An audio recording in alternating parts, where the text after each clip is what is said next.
That wasn't meant to be there. How you doing, everyone? It's Billy Kirkwood here. I hope you're amazing. It's Monday night, 9 o'clock. You know what that means. It's time for a broadcast. Hope everyone's amazing. Hope everyone's safe. Thank you for tuning into all the episodes. Already that's somebody letting me know that they're out and about. I hope everything is amazing. This week, got a really amazing guest for you. Just quickly before we get things kicked off, don't forget, you can get all the latest updates and what's going on with Broadbeard over at brawbeard.co.uk. Oh, no, it's not there anymore. I forgot.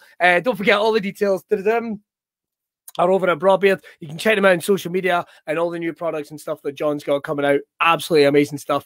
And just quickly, make sure to get those orders in just now, because there's loads of cool stuff on the way, and it's actually a discount on some of the t-shirts they're getting rid of. But let's get to our guest, shall we? So it's going back to the original format that we like to go with. Bring on a guest, keeping it loose. It's a wonderful Dean Reilly. If you have any questions, here's what to do. Get those in the comments right now. I see loads of people already putting the comments in. Let us know you're watching, first of all. Let us know you're into it and having a good time. Hit us up in the comments, but get your questions in for Dean. Remember, you can ask questions about absolutely anything to do with his background, MMA. You know, something we always throw open here on Monday. Everybody's welcome to talk about anything, but we've got loads and loads of stuff to get through. I can't wait. I can't wait. Right, on that note, I see he's got a snapback on, so let's bring in Dean.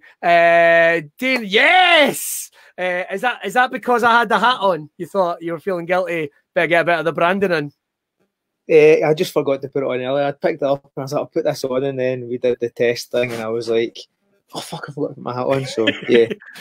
Well, you see, the thing is, I could level with you, mate. I realised I didn't have like a Broadbeard t-shirt on, and I thought, oh, I'll stick a hat on. And see, when you're in a room with no windies in May, and it's going to be big bottle of juice to get me through this. Dean, thanks for taking the time to. Oh, he's off already. Shit. No, I'm back. Sorry. Just like, oh, we're talking to this arsehole. Away already. Thanks for joining us. Wait, before we get into it, how are you finding the lockdown? How's it been treating you? We're what, about 7-8 weeks into it now. How's it been for you, pal? Fine, to be honest. See, if it wasn't for the fact that I need to make money, yeah, I could probably live like this. Do you know, it's one of those things, isn't it? It's one of the, you only get contact, you get more time to contact your friends, like on social media. You get time to spend around ball bags. There's a lot of good things to be said for the lockdown, but of course there's money to be made, because you obviously the grip houses, what have you. That none of that's open just now. You're managing to still get your training in. Yeah, so I'm running a couple of classes for guys, like online classes for. I'm just kind of doing them like kind of privately, and just I'm not charging anyone anything. I'm just sending out links to some guys from the gym who I know want to still train.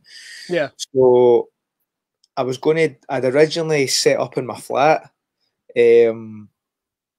but I never managed to get Wi-Fi installed before the lockdown happened. I'd booked in with Sky to get the Wi-Fi installed, and then everything got cancelled that week. And I thought, oh shit! So I had no Wi-Fi, and my mobile signal was crap.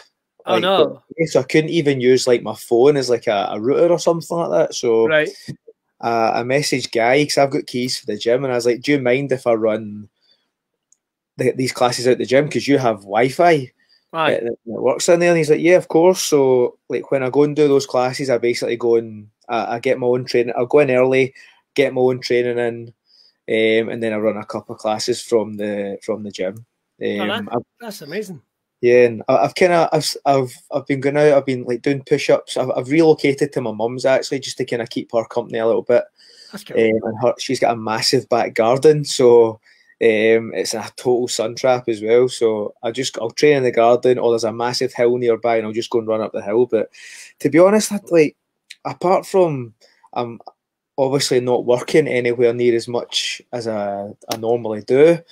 I usually work like 6 days a week. I'm kind of enjoying this. Like I was saying to my mum earlier on, like if I won the lottery tonight, like my life would probably just be like this. I would just like think about, I'd train when I wanted to train, I'd deal with who I wanted to deal with, and Yeah, I mean, we'll get in about it, but this is like the first time you've had anything kind of close to a break in a long time. Yeah, yeah, because like I started training and coaching up the gym about 14 years ago now. Yeah. And before that, well, during that time, I just started working offshore, doing like oil and gas type stuff. Yeah. And I stopped doing that because I just wanted to train all the time. And I was lucky enough that Guy, the owner of the gym, kind of gave me some opportunities to kind of like learn how to coach a little bit and stuff, you know. So I've kind of just been trying to I've kind of been almost non-stop since then, and as things have just got busier and busier and busier, and I've been better at using my time. Like I think definitely when I first started, I maybe wasted some time just sitting. You know what it's like. You sit about and you running about when you're younger. But as I'm getting into my 30s, I'm like trying to use my time a lot better. So I mean, especially the last. Definitely since 2014, it's been pretty full on. Like really kind of non-stop, and this is literally the first rest I've had. Like I started going to New York in 20 when did I start going there?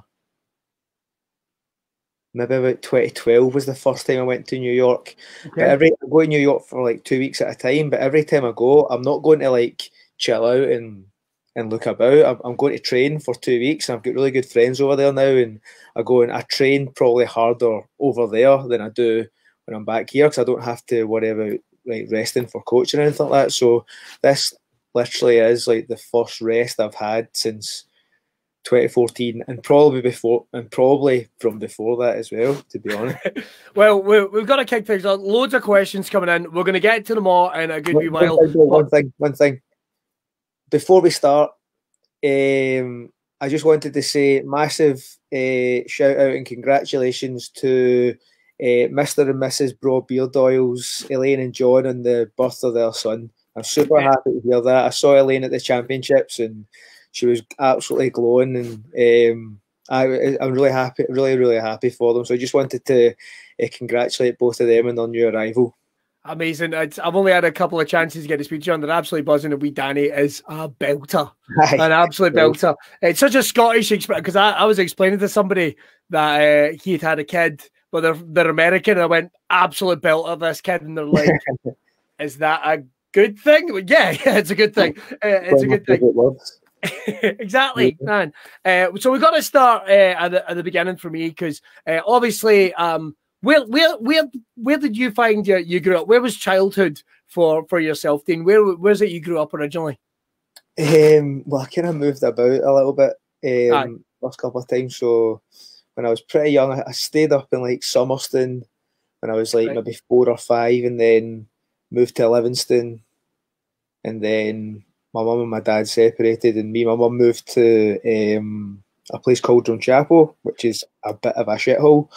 The chapel, mate, the chapel.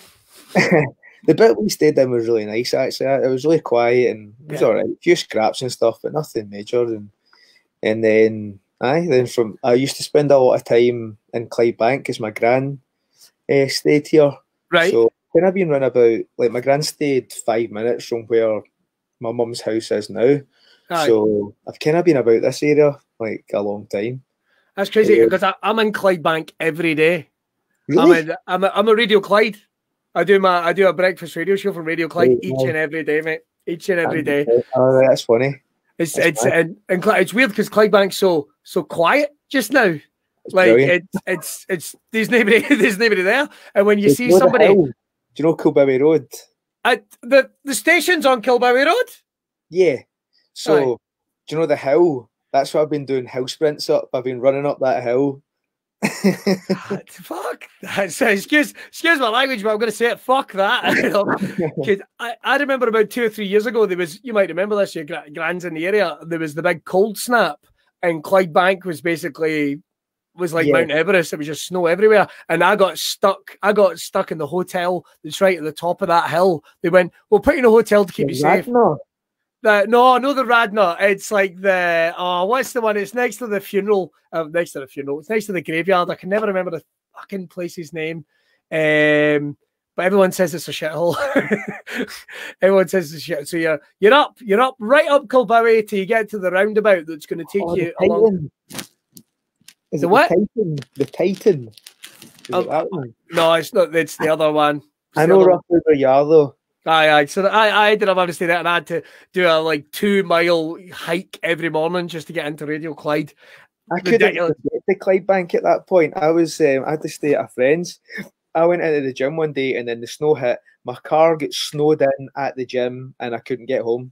Couldn't get back to mine at all. I legit got stuck. Got stuck there for 3 days.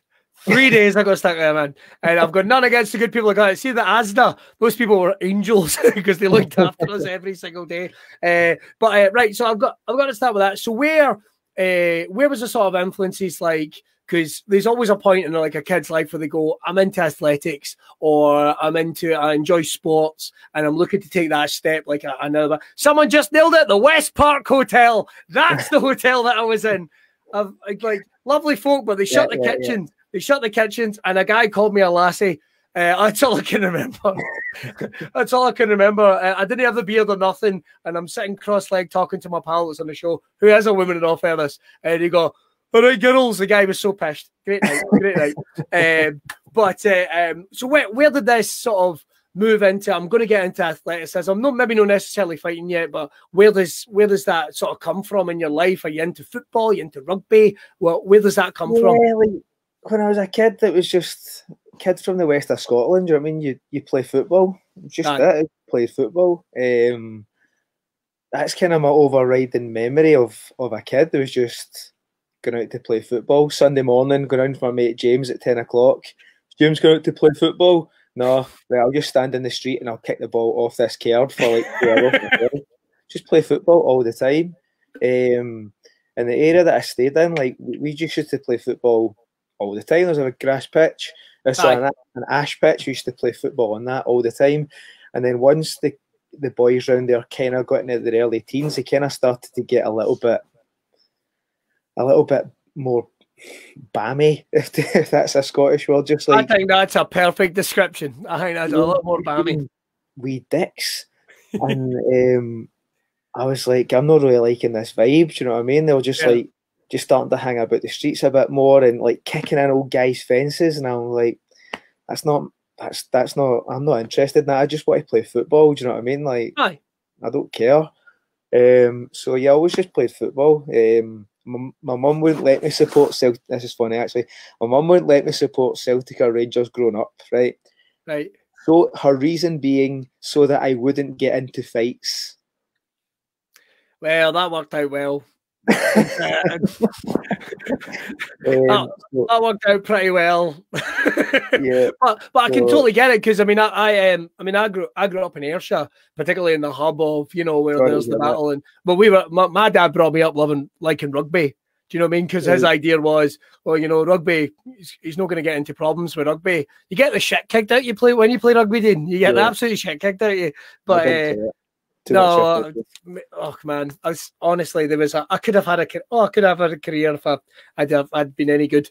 But this is what I want to know is where does MMA come from? Because there's going to be a shift there. Do you make the transition via boxing, or where does the transition into MMA? Because it's not something everybody just picks up, and particularly during that time. I'd boxed. I'd been to a couple of boxing classes when I was about 10 or something, maybe even a wee bit younger than that, and I didn't really know what I was supposed to be doing. I remember there was this one guy went down to this club, and we just go down and hit these bags at this club in Drumchapel, and there was one boy there who was meant to be amazing. He was called Charles. Can't remember his second name. I remember I had to spar with him. I remember I had to spar with a couple of guys, and one guy that I sparred with kept hiding behind the ref, and then I would start laughing at him, and then he'd come around and punch me, and then he'd hide behind the ref. It was totally bizarre. And I think I had to spar Charles once, but I remember I don't think he kicked the shit at me. He just kind of outskilled me, but that was like the production. But I didn't really know what was going on, and I wasn't particularly enamoured about it. I remember the whole kind of Chris Eubank, Steve Collins thing when I was a kid, and oh my god, and watch a little bit of that. The Chris Eubank tour. And not really knowing too much what's going on. Yeah. But knowing it was a thing. And then I really liked Nazim Hamed. I had a couple of Nazim Hamed videos. Yeah. I still have those videos actually in my cupboard, no joke. And then it was he's a bit of a mystery, Nazim Hamed. He's one of those guys that just disappeared. Like so never. He retired when he was 27 or 28. Right. At the latest, he was 29. Aye. 33 wins, 1 loss. His only loss was to Marco Antonio Barrera in his second last fight. And I watched that live in America, and I was the only guy there who wanted Hamed to win, and he was crap. He was rubbish that night. He just wasn't training properly by then. Yeah. And then he fought one more time after that, and then he just went, I can't be arsed with this anymore. Right. But he never came back even as like a pundit. You know, he never came back, but he was part of that Sky box office generation, because I can remember the Eubank tour. I remember the Chris Eubank World Tour. Second fight, Steve Collins beats him. Second fight into the tour, Steve Collins beats him, and that's poof, it's completely thrown out the window. But it was part of a new generation of like British boxers. I was getting to see it in that whole new way with the glitz and glamour. Even UFC in its early sort of foundations hadn't quite got there yet. They got like the big fight feel, but it was over there. So these guys were kind of your influences. These were the guys that like, I like this, or is it are you looking past them to MMA? I liked it. I really like Naz. I like Naz. Like Naz has got such a fan-friendly style. Do you know what I mean? He'd jump about. He wasn't a conventional guy. He was knocking guys out, and he was very flamboyant and stuff like that. So I mean, I like that. But I can't say I was a massive student of things at that point. I remember hearing about the UFC when I was on the school bus. Yeah. And I'm hearing someone say about, the UFC, there's this thing, no holds barred, or these guys murder each other and all that. But I just remember not really, I was like, all right. And I feel that I've been oblivious for a lot of my life. Right. I was saying this to my mum the other day, just like, I just don't really pay attention to what's happening out with the wee circle sometimes, you know. I'm getting better as I get older, but I just feel like most of my life's been like that. Yeah. And then basically what really kind of got me kick-started in training was Bruce Lee movies. Right. We had a little chat about this beforehand, right? And we got to talk about it as Fight Island, right? This is, because of everything that's going down just now, there's some weird stuff in America. And if anyone's watching is not sure this is, well, first of all, WWE are running events out of a performance center in Orlando and an essential service, which is odd. But apparently they might start doing boxing in that same time, and I've been to that building. It's a training facility. It's just a big training facility, and that's what they're talking about running. But UFC, when I heard that, I thought it was a joke. When I heard that, I thought it was a joke. They were planning on. I still don't know if the logistics is this still a goer. I'm not sure, but they were going to. Dana White, sorry, bought a private island, and they were going to start filming, recording UFC fights from this island, having people flown in, tested, all the steps taken, and that's what UFC the end of this month, which I think they're still committed to doing actually, is going to be. What did you when you heard when we were talking about it? You said, "Oh my God, this is the reason I got into MMA." Yeah. This is like Hans Island. If I want to have like a Dana White has got to be sitting on like a big gold throne, and he just to start the fights, he just has to ask Bolo, and Bolo goes and then that's how the fights start. Aye, like someone needs to wear like a white jacket, like someone has to wear like a yellow uniform, like amazing. It's Enter the Dragon. It's so good, and Dana White is such a fucking Bond villain. Like really, It's funny because people talk about like Vince McMahon and the WWE, and then you go, he's really like, you see the real like, the real world that this is happening, and people are hiring an island. It's just, I honestly thought it was a joke. It can't happen. Surely it's not going to happen, but I think it's going to.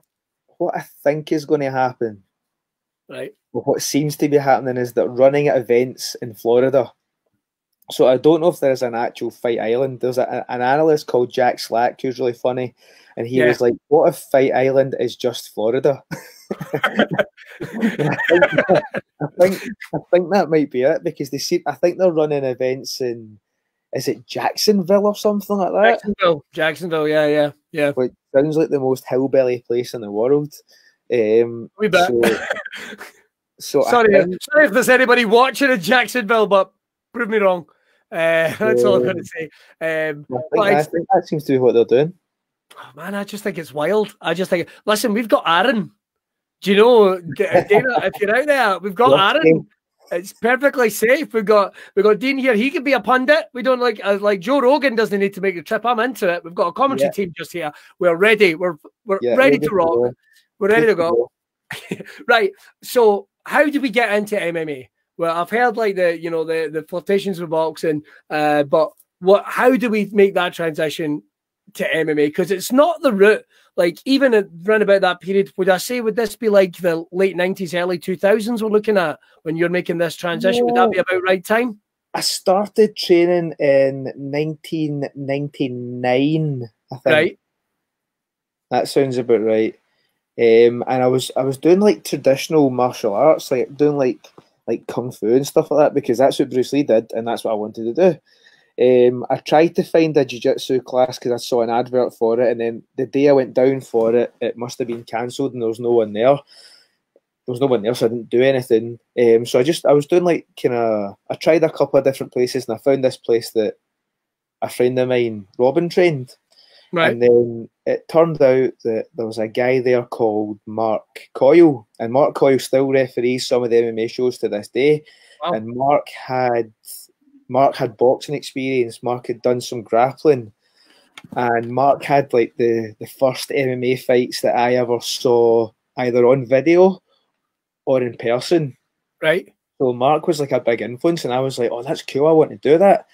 So he did a kind of like almost like a kickboxing type tournament down in Liverpool, and we all kind of went down as a group. There was three of the senior guys were fighting in this tournament, and it was like boxing gloves and shin guards, and it was on a mat, so it was kind of like kickboxing. And like one of the guys get knocked out. It was pretty hardcore, and I was like, I want to do this. And then the way it happened, just never ended up going back to that tournament. So I still kept on training, and then I'd maybe been training about 2 or 3 years. Yeah. At that point.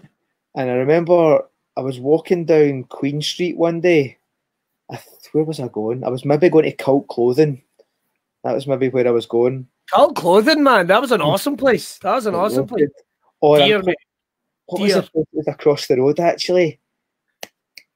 Oh, and it had like loads of wee stalls in it. And then it moved up. Oh. Is it Victoria? What the fuck? What do they call that? I think I know what you mean. God. It was right across from Cult. And I know what you mean. Like wee stalls and stuff. And I might have been going there. But anyway, I was walking down Queen Street, and there was some scaffolding there. Right. I was walking there just minding my own business, and some wee bam, I don't know what happened, but he kind of like squared up to me, and as though he was going to fight with me, and I kind of froze. And I was like, I didn't really know what to do, and managed to like diffuse the situation or whatever. And I remember thinking, like, I've been training for like 2 to 3 years, and I absolutely shat myself there. That's not good. Like, so I was reading a wee bit more stuff, and I was like, well, the stuff I'm doing, we weren't really doing much sparring other than very specific technical type sparring. I was like, it's not getting pressure tested, so I'm not like, I can't be getting better at this. I can't be getting better at fighting, and the whole point of doing martial arts is to get better at fighting. Yeah. So so it's almost like you weren't developing that thick skin, that fight or flight So I drifted away from the club I was in, and I was like, nah, this isn't. If I've bottled that there, then that can't be effective, you know? Yeah. And if I keep training the same way, then you're just hoping it's going to be effective, not proving it's going to be effective. That's it. So I went away from that, and I was reading some more books and stuff, and I just basically started hitting a bag on my own. Started doing that, and I started taking them. I bought a Thai boxing book, and I was reading that. And then before YouTube days, you could go just buying books and try to figure out what people are doing. Buying books and watching videos, mate. It was a crazy time. Crazy time. And Channel 5 used to show these fights, and it was called The Night of Combat, and it was Thai boxing. Yeah, they used to saw the likes of that and Bushido and all those type of, but they were like quite. I mean, they weren't getting a lot of attention here at that point. Yeah. So is that when you were getting some of those? Yeah. You were getting some of those early connections. Sorry? So you were making that early connection with that style of fighting even at that point?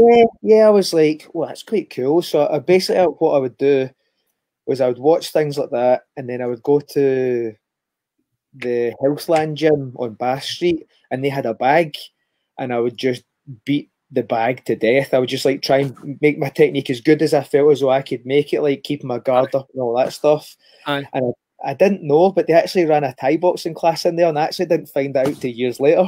For fuck's sake. But I was doing night shifts at that time. I used to work in casinos, so I don't think I could have made it anyway. But yeah, and then I was hitting a bag in a different gym when I was about 24 or something, and some guy came up to me, a guy called Dan Soul, and he said to me, he's like, "Oh, what do you do?" And I was like, "Oh, just done a little bit of this, done a little bit of that, just kind of hit a bag." And he's like, "Oh, have you heard of this place called the Grip House?" And I was like, "Nah, mate, never heard of it." He went, "Oh, I think you would really like it." So I was like, "All right, okay."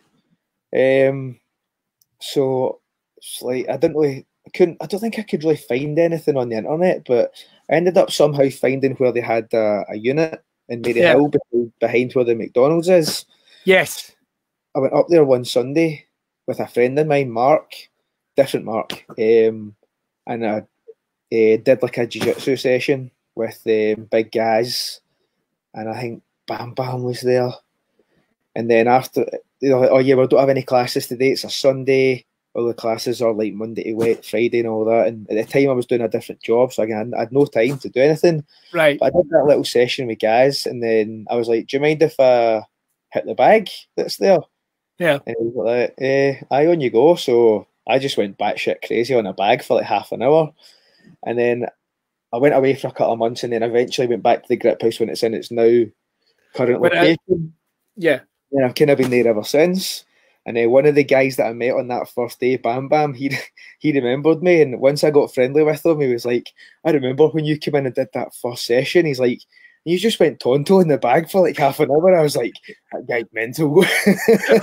So you made an impression going, "That's the guy that went mental in that fucking bag." Pretty much, Pretty much. Brilliant. So when do we're looking at getting into, we're bringing all these disciplines together now, right? Yeah. You've got the experience of fighting. It's coming down to the crunch. When are we actually getting into these fights, and what's your mentality going into these things? So I was one of those guys that, see, once I turned up to the gym, I just trained all the time. I was always told I was training too much. Like, "Oh, you're just going to burn it. You train too much. So just always kind of try to train, but maybe training the coaching at the gym, and I don't think it's the guys would disagree with me. The coaching at the gym now is on a completely different level to what it was when I started. So when I started, it was like a bunch of mates in a social club, just like teaching each other and stuff. Now we have like systems of coaching, and we've got ways that have been tried and tested to make guys better. But what we were doing then was just training and beating the shit out of each other. So I trained pretty hard for like a year, and then I knew that there was a show coming up in Edinburgh in Dalkeith. Right. And I thought, you know what, I'm just going to start dieting. I'm going to see what weight I can get to. And my goal was to get to like 65 kilos or something. So about 2 days, I think it was, the show was on a Sunday, and I got offered a fight on the Friday night after I sparred. "Oh, there's this fight came up on Sunday. Do you want to take it?" Holy crap! And I kind of hesitated. I was like, this was on I got a text message through, and I was like, thinking about it. I thought about it, and I got a text message again. It's like, do you want to take this fight? And I was like, fuck it, man. I was like, yeah. And as soon as I said yeah, I just felt really good. I was like, oh yeah, cool. This is it. I'm doing it, you know. So the whole reason I went to train at the Grip House was I wanted to do one fight to see if I could do it. Because I'd always been scared of confrontation when I was a kid. I had a bunch of fights when I was a young kid. And won some, usual stuff. You win some, you lose some. But I'd always been really scared of that confrontation. And then the whole thing kind of happened with the place I was training before. I was like, I don't know if what I'm doing is actually going to work. So I wanted to just go somewhere and see if I could fight against someone who was trained to fight. And yeah, and that was it. I'd never had any grand aspirations of making it to the UFC or anything like that. That was never in my thought processes, to be honest with you. I just wanted to see if I had the minerals to go and do it. So, do you remember how that first fight went? That was it. Was that it? Just, oh, hello, we got a wee flag lagging here. You still there, Dean? I'm a bit worried we've lost a signal for a second, so hang on with me 1 second, folks. Let me just see if I can get this sorted for you, all right? Just give me 1 second, because it looks like we've got a wee delay here. So I tell you what, while I'm doing that, get some more questions in right now for Dean. You can hit us up in the comments below, and while we're doing that, I'm going to be right back. Cheers.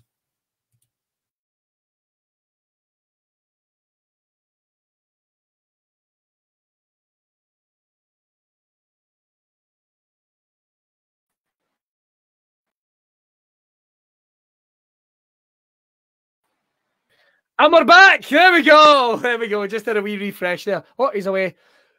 We're going to get this sorted. Give me. He is back this time. I'm still here. Yes. Yes. Cheers, man. Look, we were just getting to the exciting part. First fight out of the way. Sorry. Fucking yes. No, don't worry about it. It was awesome. Well, you know, you'd said you're in Clydebank and you're in the fight back's going on. Do you remember the result of your first fight? A lot of people asking, do you remember the result of the first fight? Yeah, I won by a submission in about 60 seconds, I think. Jesus. Right. Well, so let's go. Quite funny. Sorry, the guy came out, and I was like, I know what I'm going to do. I'm going to punch him with a jab as hard as I can. So I stepped in with this massive big jab, right? And he just shot in for a takedown, and I was on my back before I knew what had happened. I was like, oh no. And he was inexperienced as well. Like he started headbutting me in the chest, and I look up at the referee and I'm like, what's he doing? Why is he headbutting me? And he's like, doof, doof, trying to headbutt me. And I'm like, what are you doing? You can't headbutt me. And I ended up, I got him in this submission, but there's a couple of pictures on my Facebook. He was this Geordie lad called Stephen Defty. I think I've still got him on Facebook. And he was like permatanned, like super duper permatanned. And I was like the whitest guy in the world, accentuated with, I had bleached blonde hair at the time. So it was like a really white guy and a really brown guy fighting each other. The pictures look quite funny. Right, we've got a couple of questions coming in. We'll have to get some of them just quick. These some absolute belters. First one, we're in best martial arts thing to get to fuck about with in lockdown. I'm not exactly sure what that means, to be honest. Best martial arts thing to get to fuck about with. I'm going to take that question as though they want to improve their martial arts skills, and I'll just because I don't actually know what they mean. I was thinking, I guess you've got the whole grip house. I guess you've got the whole grip house yourself. Pretty much. It's quite cool. Yeah, like shadow boxing is like the cheapest way to get better. You don't need anything. You need a square foot of space, and you need your own conscious mind to realise what you're doing. And if you've got a mirror, that can be helpful as well. I actually did some videos at the start of this on my Instagram for people if they're wanting to improve their technique and stuff, like a couple like really basic like shadow boxing drills and how to kind of improve. So if that's the angle that you're coming from with that question, go and check them out. If there's some other weird angle that I've not picked up on, then I'm sorry. So I think you got all bases covered there, mate. Very well done. Good question by Shug. Thanks very much. We've got another one here. It's by JJ himself. Has Dean ever carpooled with Donald? I can't even see what that says. Donald Cerrone? Yes, he knows this story. I think I might have told this story the last time. Yeah. I think Donald Cerrone. Donald Cerrone is a UFC fighter. He just fought McGregor and lost to him actually. But I was in Canada for a fight, cornering a fight, and I'm friends with his coach Brandon. He's a really nice guy. And I ended up playing crazy golf that afternoon with Donald Cerrone and his coach.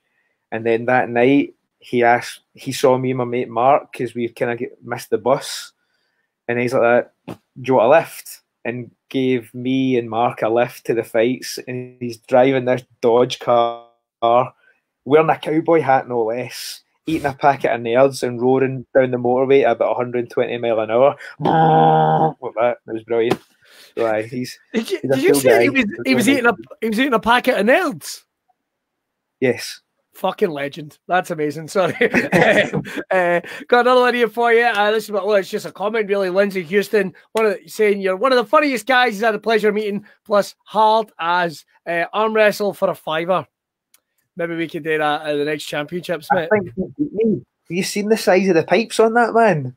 Big Lindsay would absolutely annihilate me at an arm wrestle. Who knows, mate? Who knows? Sounds like a challenge has been thrown down. A challenge has been thrown down. Just quickly, I'll do it with him. I'll do the arm wrestle with him, but I'm not holding up much hope for a victory. But I'll see what I can do. I'll give it a bash. Folks, check it out in next year's Broadbeard Championships. It's happening. Houston versus Reilly. We're getting it happening. This one here said by Stephen McBride. What books have you been reading during lockdown? I guess, is there any books specifically about MMA or coaching that you've been looking at over at this period, just using it to... Because you seem to be constantly adding things to your coaching skill set. Is there anything that you've been looking at just now? Yeah, so I've just finished reading a book called Mastery by Robert Greene. And that's all about how I've read a lot of similar books, but this one it covers a lot of like old examples. It's how to get good at stuff, do it a lot and concentrate on it and try and do it a lot. I've just finished what else I'm reading. I got this Corner Man book that I just finished, and that was brilliant. It's about old boxing cornermen.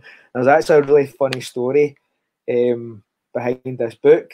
I'm going to put it on my Instagram, but I'll tell you it just now because it's an interesting story, right? Awesome. So I've wanted this book for years, and I've had it. And do you know that way you put things in your Amazon basket and then you just don't buy them and you just leave them sitting there? Yeah. So I've had that book sitting in the basket for about, I think, maybe 5 years, and for some reason, I never bought it. So lockdown kicked in, and I was like, I'm going to buy that book. Boom. And I bought the book. So when the book came through, it was like a used book, and the cover was on upside down, but I was pure chuffed. I was like, oh yes, cool book. I was like, oh, the cover's on upside down, so I turn it around, and I'm just doing that thing where you flick through, checking the condition of the book and stuff like that, a few folded pages and stuff. And in the middle of the book, there was a bookmark, and the bookmark was a plane ticket. Now, the plane ticket belonged to a friend of mine called Carol Tanswell. Now, Carol unfortunately passed away a couple of years ago. Right. And I ended up with Carol's book, having ordered it from a random Amazon site. And the plane ticket was from a flight to Moscow when Cage Warriors went to Chechnya, and I was on that trip with Carol on that trip. Not with them, but we were like on the same group of people. And I have randomly ended up with Carol's book. Holy crap, what are the odds of that? What are the odds of that? That's crazy.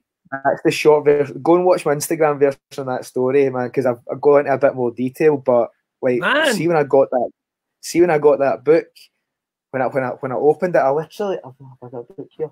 So I picked the book up, and I was just kind of like doing that, just flicking it through, and I stopped, and I saw it, and I'm looking at the book, the bookmark, and it says Carol Tanswell on it, and that's not a very common name. Yeah. And I got really emotional. I nearly started like crying as I saw the book. As I saw the thing, I couldn't believe it. And what was a wee bit weird as well, that morning, I was going through my wardrobe, and I've got this T-shirt that a friend of mine, Alex, gave me, and it's an SBG T-shirt. And Alex was went to train under Carol, and Alex became an SBG affiliate because of Carol. And I picked that T-shirt up that morning, and I was going to put it on, but I didn't because it didn't match my shoes, so I put it back down. But that was the same morning I got Carol's book through, and it just totally blew my mind. Like, man, that's so weird. Just the odds of that happening are just crazy, just wild. I know, it's mental. So right, I've got to talk to you about coaching before we finish up here tonight. I've got to talk to you about coaching, because when I met you properly at the Broadbeard Awards at the start of the year, and we got to have a little chat, your eyes lit up when it came to talking about coaching. I know it's something that you're so enthusiastic about just now, and you were talking about building these new generation of athletes and stuff that's coming. But obviously, we're in a bit of a weird thing just now with the lockdown. But you mentioned that you are still sort of working with guys. How are you finding coaching? Because it seems to be obviously you're not actively participating in the ring just now, or the octagon. You're not fighting just now yourself. How are you finding coaching then? What is it about it that you love so much? I want to make sure people don't make the same mistakes that I made. There was one of my big motivations is like I said, when we had this really successful, our team was like one of the most successful teams in Europe. Yeah. With all these lighter weight guys, we're doing well all the time, and we kind of did that without a head coach. There was groups of guys who would look after each other. Like, I was really pally with Robert Whiteford and a couple other boys, and we would kind of look after each other. And then there was another kind of group here and another kind of group here, but there was no one guy at the top going, you need to do this, you need to do that, you need to do this. And I personally am someone who I think could have benefited from someone being on my case and going, you need a kick up the arse, you need to do this, you could do with some work on this, Yeah. And some people don't need that. Like Robert didn't really need that as such, but I did. So that's always been something. I read this quote and it was like, be the coach you wish you had. So that's kind of like been a huge kind of motivation for me, is that I want to help people kind of achieve the things that they want to do. And when I started coaching, it was all about, I just wanted guys, everyone to be amazing, everyone to want to be a world champion, everyone want to do that and take it to the highest like level, But the more I do it now, I'm like, yeah, a couple of guys are going to go that way. They're going to want to go that way. But as long as everyone in the room is improving, everyone in the room is enjoying being there, and everyone's working together as a team, and the guys that don't want to take it to those kind of levels, as long as they use the things and the principles and the work ethic and take that into their lives, then I think that's a success in itself. I just want everyone to get a positive experience out of this and just be better and have the gym is such a sanctuary for people that I want when people come in, they're happy to be there. I've made a lot of mistakes in my early kind of coaching career, because I'm kind of like, I'm learning on the job, and I'm my own biggest self-critic. Like, of all the mistakes I've made, like, I've thought about them for like hours and hours on end and stuff, and very critical. And one of the bigger mistakes I feel that I made was maybe letting some of the more vocal members of the team have too much of a say, and because I've got a thick skin and I can take a slagging, I didn't notice it would maybe affect some other people. Right. And that would have a negative effect on them. And then once that element was out of there, I noticed the atmosphere get better. So that's been a big thing for me. Like, if I could go back, I would either stamp out that element by either just stopping it on the spot, or just removing that element in some way completely. Yeah. Do you know what I mean? Yeah, but then it's brought you to where you are now, in that atmosphere, that mindset of, I love that quote, be the coach you wanted to be. Because like you say, even now you're doing that, you're obviously working with guys, even in lockdown, you're still doing that. And that's just amazing. If only there was more like that. Right.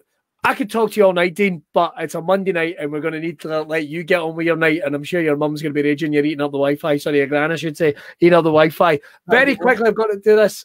You've got all the Instagram stuff. Before we get on to all the plugs, I've got to ask, when did you get involved with Broadbeard? Ages ago now. Yeah, I think it's about 2014, maybe. Yeah, about that. It was probably about a year before I stopped fighting, actually. Right. And I can't even. I think I just jokingly said to John about something like, "Oh, you should sponsor me." Yeah. And it was just an offhand comment, and he was like, "What would that entail?" And I was like, "I don't know." Use a hat. We'll start with a hat. Yeah, no, it was just like an off the cuff thing, and then John made, like, a friend of mine actually got this week character made.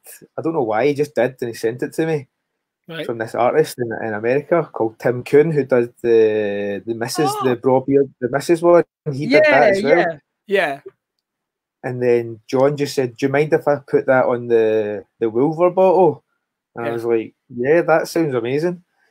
And then we made some T-shirts because I was fighting, and I had like 3 fights cancelled in the space of a year. It was a total nightmare.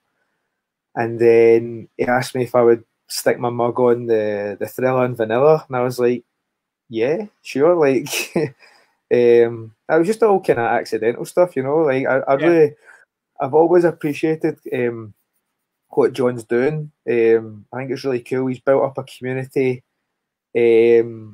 for guys who are too lazy to shave, and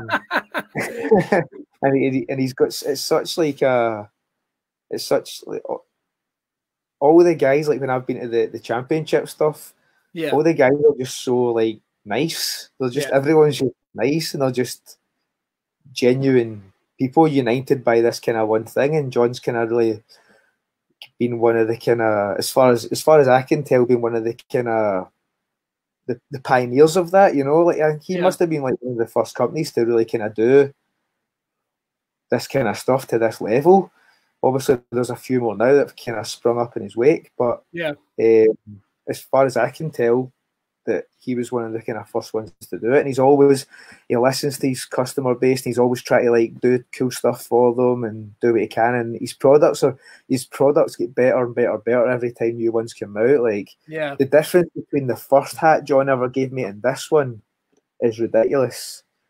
And the difference between the first bobble hat he gave me and the one you're wearing is ridiculous.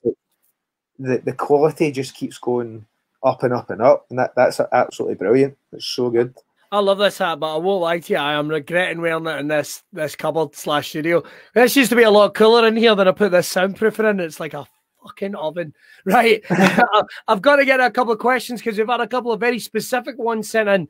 First of all, this one's from Jack Leckie. Who is best to spar Who is the best spar to watch in the grip house? That's Jack Leckie trying to get me to say him because he's one of the guys that trains with me. Got a feeling it might be. So, there's so many entertaining kind of guys to watch. Like he is pretty good to watch.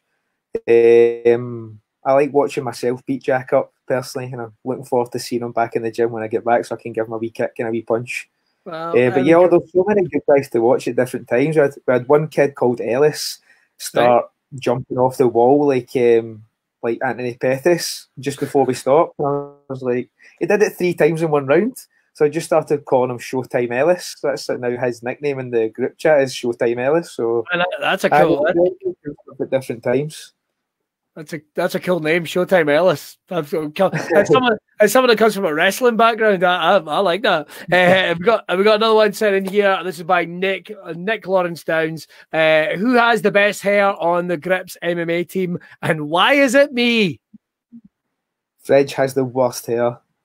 Fridge has got Conor McGregor circa 2013 going on, and he gets slagged off by absolutely everybody in the team for having it, and I'm going to cut it off if I get half a chance with a pair of scissors, just like that. Well, do you know something about the barbers are closed? They'll probably appreciate it by the time you clap your eyes on them again. Just give them a good cheer. Right, before we get out here, mate, obviously you said you're still active on your social medias, and where can people find you specifically if they want to get in touch, if they want to get any information about it, or they just want to check out what you're up to? Where's the best places to find you? Best place is probably just Instagram, to be honest. It's my name and MMA at the end, Dean Reilly MMA. That's probably the best place. It's where I'm most active. Try not to use Facebook too often because there's too many pseudo politicians on it and people posting fake news all the time. Yeah. I only go on that to look at the thick of it quotes, group chat page, and bulldog pictures. That's pretty much the only reasons I go on that for. Is that not what the internet's meant to be for? I know it's now. In my day, it was forgetting the rugby results and wanking. I don't know where we went wrong. I know the same time, of course. I want to make that very clear. Right, Dean, thank you so much for joining us again. Please make sure, if you've watched this, make sure to give it a share. Let other people know. Tag your pals in this as well. And we're going to be back for another Broadbeard next week. This has been, I always do this and I'm around. He has been my guest, Dean Reilly, MMA on Instagram. I'm Billy Kirkwood. Have yourselves a cracking night. Cheers!